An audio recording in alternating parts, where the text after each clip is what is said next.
What's really depressing America's young men? This is an op-ed by former Obama Chief of Staff Rahm Emanuel in the Washington Post today. He's also considering a run for the White House in 2028. So he says young men have lost hope and courage, and it's tied directly to America's housing crisis.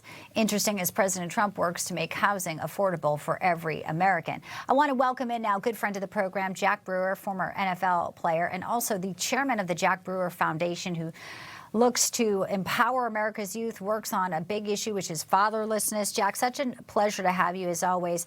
You know, Rahm Emanuel seems to say that it's about housing and homes, and I know you speak with young men. I think it's true, but I also think not the Democrats, but this Republican president, 200 days in, is resonating with the problems Rahm says America's facing. What's your take?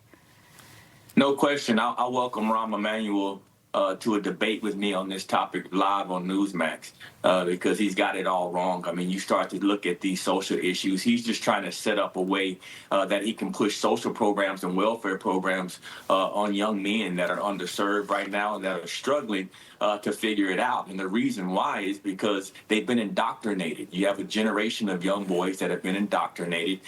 We've feminized our young boys throughout our schools and really changed, the definition of what a man is and what a father is. And that's what we need. We need more fathers. We need more mentors. We can't pull back from our community centers. We can't pull back from our youth programs. We have to feed into that. We have to start holding young men accountable.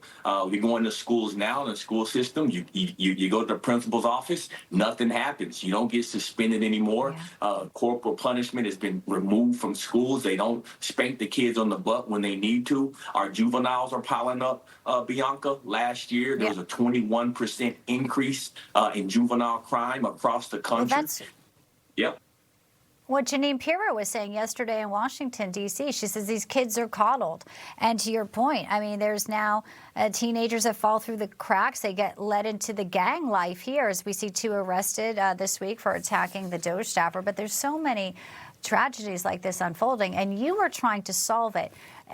Jack, it's incredible the work you do here, and also I know the work you do in Haiti as well. So you're really a force for the good here. And you're right, it's about not indoctrinating and really helping people believe in themselves from the ground up. When it comes to this president, we're looking at 200 days in, and I know you have a close relationship with President Trump. What would you like to see specifically when it comes to some of the youth programs? I know they're revolutionizing and doing a lot of changes with the Department of Education.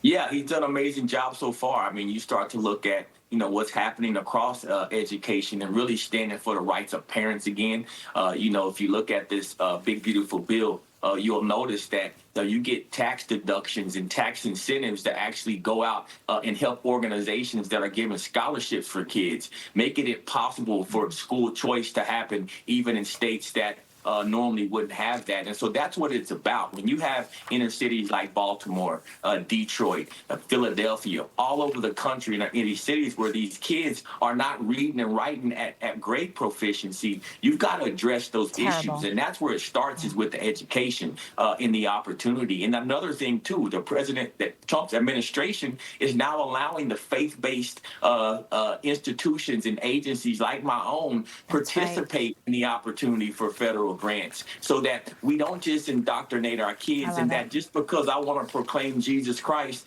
I shouldn't be held away from being able to do programs for our youth. And President Trump is making a pathway for organizations like mine and so many others to really address these root cause problems.